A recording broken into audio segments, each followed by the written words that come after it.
¿Vieron que ahora Milei está cortando todo el tiempo los presupuestos de los institutos de la memoria? Resulta que en uno de ellos estaban manteniendo feministas. Pero antes vamos a ver el contexto de todo esto. El gobierno está desmantelando las políticas de memoria, verdad y justicia. ¿Qué es políticas de memoria, verdad y justicia? Escuchemos al muchacho. No entiendo. Ya lo vas a entender. Desde que asumió Milei hubo 101 despidos en la Secretaría de Derechos Humanos de la Nación. No. ¿Y cuáles son las consecuencias? Que a través de este vaciamiento de personal se pone en riesgo el funcionamiento de áreas cruciales. En los sitios y espacios de memoria, por ejemplo la ex-ESMA. Sitios y espacios de memoria es lugares en los cuales sucedieron cosas que hicieron los militares y que después fueron expropiados o por la ciudad o por la provincia o por la nación, pero que ahora caen bajo el ala de la nación. Yo no entiendo bien por qué es así, por qué si lo había expropiado, por ejemplo, la ciudad de Buenos Aires, ahora está bajo el ala de la nación, pero así es, punto, no lo pienses más. Echaron a 28 personas. ¿Son tan importantes estos lugares? La verdad que no. Sí, ahí se les explica a las nuevas generaciones qué pasó en la última dictadura cívico-militar. No. Ahí se adoctrina a las nuevas generaciones con un solo lado de la historia. ¿Sí? ¿Cuál es ese solo lado de la historia? Que había un gobierno militar malvado, hijo de que estaba, y que había gente que noblemente intentó resistirse. Y entonces esos malvados militares los desaparecieron y mataron a un montón de inocentes, que también es verdad. Nada más que hay una verdad, más verdad que la verdad, y es que esos inocentes que estaban resistiéndose a los militares se estaban resistiendo ante los militares. Para ser exacto, cuando estaba la ex mujer de Perón al gobierno, o sea, todavía había democracia, y estaban los terroristas, ¿sí?, poniendo bombas, y en ese gobierno, en democracia, se llamó a los militares para que vengan a hacerse cargo de la situación. Esa es la parte que nos olvidamos, que todos los atentados empezaron en democracia. Y de ninguna manera estoy diciendo que los militares son buena gente, porque no lo son, porque desaparecieron un montón de gente. De hecho, a mi tío lo desaparecieron. Para que se entienda de que esto me toca a nivel personal. Pero las historias se encuentran completas, ¿sí? Primero hubo actos de terrorismo en democracia, actos de terrorismo, porque otra cosa no eran, en democracia, donde se mataban a inocentes. Entonces, en democracia se llamó a los militares para que vengan y hicieran cargo de la situación. Después esos militares mataron un montón de inocentes. Esa historia en estos lugares de memoria no la cuentan. Cuentan la otra, ¿viste? La de las abuelas. La de, no, eran todos buenos, los del ERB, la FARC, los montoneros, todo eso, bueno. Militar, ¿y cómo funcionaban los centros clandestinos de detención? Esto funcionaba, esto es verdad. Había centros clandestinos de detención. El Estado detuvo a gente sin mostrar que la detenía y la desaparecía. Eso pasó. Eso es cierto. Lo que obvian es la otra parte de la historia. ¿Puedes contarla entera? ¿Dónde más hubo despidos? Y otra cosa más. Cuando estaban los militares, los terroristas seguían haciendo atentados donde seguían muriendo inocentes. Porque acá no hay uno bueno en la historia. Los únicos buenos en la historia son los inocentes. Esos son los únicos buenos en la historia. 18 en el área de leyes reparatorias. En ese lugar se encargan de atender a las víctimas de la dictadura. ¿Cuántos desaparecidos son? No sabes vos, no sé yo, no sabe nadie, ¿sí? El número más alto aparece en un informe de la CIA en Chile que daba más de 20.000. Así que supongamos que más de 20.000, ¿bien? Bueno, o sea, 20.000 y pico tiraba así. Bueno. Obviamente no son 30.000. ¿Por qué se elige el número 30.000? Bueno, por una ayuda internacional, bla, bla, bla, bla, bla, bla, bla. Pero quiero que entiendan, porque mirá lo que acaba de decir, y por qué les di esta introducción. 18 en el área de leyes reparatorias. En ese lugar se encargan de atender a las víctimas de la dictadura. Claro, ¿quiénes son las víctimas de la dictadura si no sabemos cuántos son los desaparecidos? Bueno, ¿quién diga que es víctima de la dictadura? Porque, por ejemplo, ahora se actualizó el número, no es más 30.000, o sea, no es más ese número imaginario, sino que es 30.400. ¿Por qué? Porque 400 LGTBIQ aparentemente fueron víctimas por ser LGTBIQ. Así que no es más 30.000, es 30.400 y se escribe con un arco iris al final. Bien. ¿Quiénes son las víctimas de estas cosas? No se sabe. Porque sí hubo víctimas reales, pero también es cierto de que hacen cualquier cosa con las víctimas. Por ejemplo, Mi tío, que fue desaparecido, apareció en listas que nada que ver y lo hacían pasar por una especie de terrorista de no sé qué y de grupos armados y después lo hacían pasar por una víctima de que en realidad era un docente. Nada de todo eso es verdad. Usaron su nombre, trapearon el piso con su nombre. Entonces, la realidad es que acá los que escribieron la historia son los tipos que ponían las bombas. Esas víctimas que supuestamente están recibiendo ayuda no son víctimas en realidad. Capaz que ni siquiera tuvieron que ver con el conflicto. De hecho, se descubrió hace poquitito, cuando se sumió al poder, de que varios de estos subsidios que llegaban a las víctimas eran falsos. O sea, los subsidios no, eso era muy verdadero. Y quien los recibían era muy verdadero. Falso era su relación con el conflicto. Y busca reconocer. Yo también lo hubiese echado a su hijo de p***, pueden contar todas estas irregularidades. Pero igual, ¿sabés qué? Los echo de todas maneras, porque tenemos otras prioridades en este momento. Porque esta boludez de la memoria a medias, esta memoria selectiva que tenemos, no tiene ningún sentido en el contexto que estamos viviendo en este momento. ¿Qué falta historia? ¿De verdad les parece que falta historia? ¿De verdad? Desde el Estado los daños que sufrieron. Pero además de los despidos, hay áreas que directamente están a punto de ser disueltas, como la UEI, la Unidad Especial de Investigación, que depende de la Comisión por el Derecho a la Identidad. ¿Y por qué esto sería grave? Porque esta unidad trabaja para buscar bebés robados durante la última dictadura. Obviamente que ya no siguen siendo bebés, ¿no? Por la duda. Todavía falta que recuperen su identidad. Hay algo re bueno de ser uno de esos bebés que encuentran así de la nada, que es que cuando te encuentran, ¡puf!, te volvés político. Es impresionante. Hay subsidio y de todo, así que... Todavía falta que recuperen su identidad 300. ¿Cómo sabemos que son 300? Actualmente, la UEI está investigando 7.000 denuncias sobre posibles apropiaciones. Por otro lado, los Ministerios de Seguridad y Defensa dejaron de entregar información a la CONADI. Además, Defensa desmanteló los equipos que desclasificaban los archivos en poder de las Fuerzas Armadas. Había gente que desclasificaba archivos de las Fuerzas Armadas. De verdad, durante ya cuánto tuvieron de kirchnerismo y albertismo y toda esta mierda, no, todavía no pudieron desclasificar archivos. ¿Faltaron algún archivo sin desclasificar?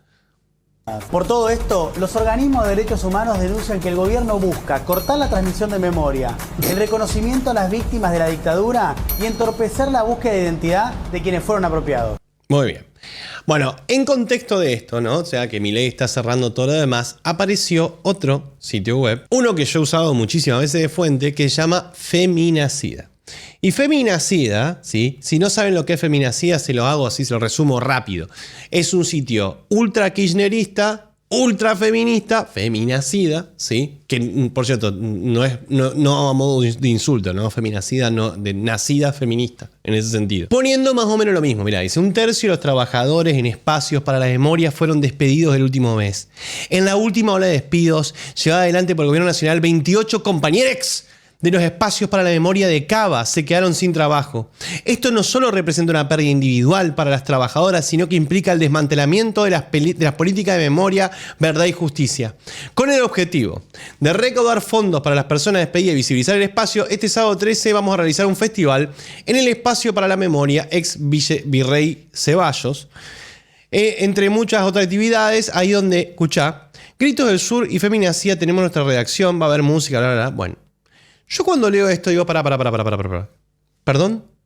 ¿Cómo que Grito del Sur y Feminacida tienen en el espacio para la memoria Virrey Ceballos una oficina? Digo, ¿por qué lo hacen ahí? Entonces me puse a investigar y encontré esto. Mirá, Virrey Ceballos, espacio para la memoria y la promoción de los derechos humanos, ex centro clandestino de detención, tortura, exterminio, Virrey Ceballos. Por eso se llama ex centro, ¿entendés? Ex Virrey Ceballos. ¿Bien? En este lugar, Feminacida y Voz del Sur, que ya vamos a ver quiénes son, tienen sus oficinas de redacción. No entiendo. Entonces, Virrey Ceballos funcionó como centro clandestino de detención, tortura y exterminio en, bueno, te cuento la historia, dependía del Servicio de Inteligencia de Fuerza Aérea, terrible todo lo que hicieron, obviamente. Hoy es un espacio para la reconstrucción de la memoria, de lo ocurrido durante los terrorismos para el Estado, o sea, lo que está recortando Milei, ¿ok? Estas son las actividades del espacio. Recorridos guionados. Talleres y actividades para escuelas primarias y secundarias e institutos de formación profesional. Capacitaciones pedagógicas, acompañamiento en prácticas profesionales con la formación docente. Ciclos de cine. Talleres artísticos, muestra fotográfica. Biblioteca popular Esther Potage de Pastorino. Jornada de reflexión, charla, debate. Yo no leo que diga ahí oficinas de Feminacida y Gritos del Sur. Estoy un poquitito perdido. ¿Por qué les prestamos la oficina? Y no termina acá. Vamos a ver cómo es que se recuperó este espacio. O sea, ¿de dónde sale?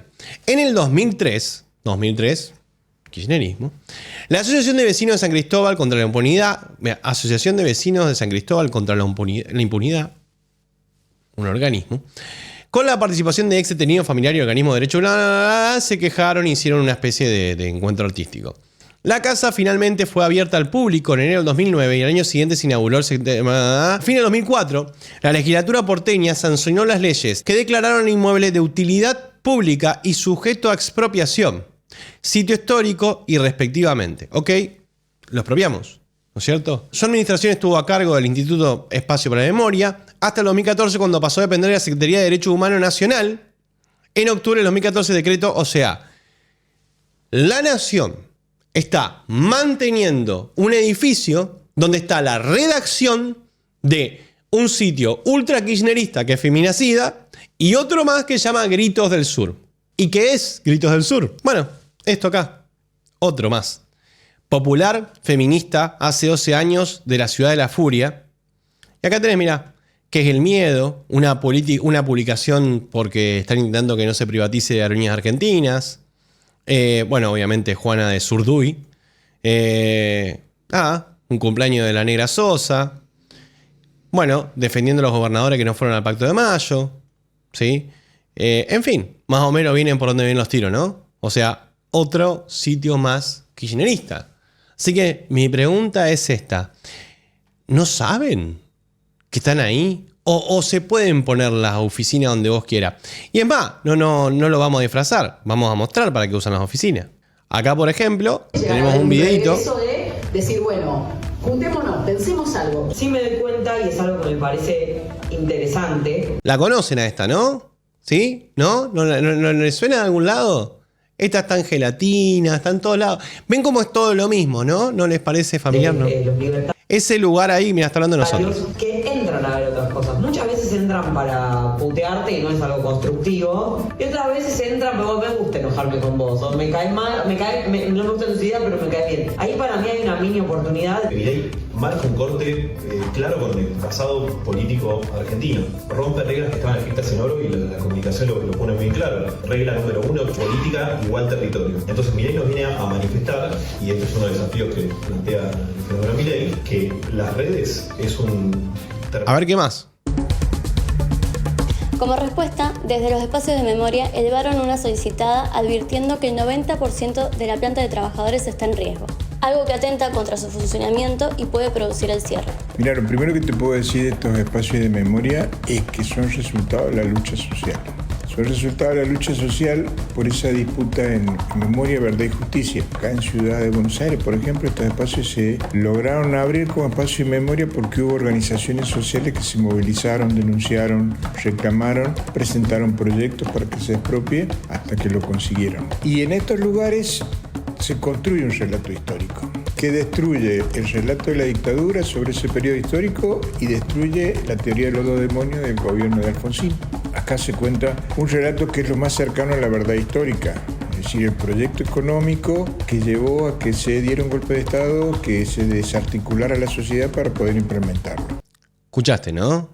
Lo escuchaste lo que dijo, por las dudas. O sea, lo que está recortando Milei es la narrativa que acaba de decir el señor. Que en realidad no hubo un golpe de Estado para ir en contra del terrorismo, sino para apoyar un proyecto económico como el que está llevando el presidente ahora adelante. ¿Entendiste por qué estos espacios de la memoria se tienen que ir a la verga? Porque esto no enseña la memoria. Esto propaga mentiras. Entonces, lo que hizo la dictadura con la excusa de las organizaciones armadas, siguiendo la línea de Estados Unidos, es desarticular todo lo organizado de la sociedad para que la sociedad quedara indefensa. E implementaron después ese modelo económico que, casualidad, es el mismo modelo económico que está llevando adelante este gobierno. Los centros de la memoria no solo reciben visitas escolares, también hacen proyectos culturales y generan comunidad. Por ejemplo, nos alojan a nosotros, que tenemos la redacción en el barrio de Montserrat, en el Centro de la Memoria Virrey Ceballos. Además, el funcionamiento de estos espacios está amparado en la ley número 26.691, que se promulgó en julio de 2011. Estos sitios son la prueba judicial y material de los delitos de lesa humanidad que acá se cometieron. Todo su trabajo es abierto a la comunidad, así que si estás cerca de alguno, te invitamos a acercarte, firmar y bancar la parada. Cuando el discurso negacionista avanza, es imprescindible el compromiso con la memoria, la verdad y la justicia. Me encanta cómo su compromiso es vivir de la nuestra, ¿no? En una casa particular, en un club, en un taller, en un ex predio de la Armada, funcionaron centros clandestinos de detención. Acá lo dicen ellos. Tenemos nuestra redacción. Grito del Sur y Feminacida. Ya saben quiénes son. Así que, Javier, ya que estamos, capaz que tengo suerte que veas este video, pero ¿podríamos recortar esta mierda? Por el amor de Cristo, no, porque te digo, estamos manteniendo básicamente a periodistas kirchneristas con la plata de la memoria. Gracias por haber llegado al final de este video. Como siempre te recuerdo que esto se mantiene gracias al esfuerzo de mis Patreon. Entrar en patreon.com/tipitrocao o en tipitrocao.com/donaciones. Enojados, coléricos, iracundos, frenéticos, berserker, rage god y cerdos capitalistas. Les agradezco desde lo más profundo de mi corazón por ayudarme a hacer todo esto posible. Muchísimas gracias. Nuevamente, gracias por haber llegado al final de este video y como siempre te deseo libertad.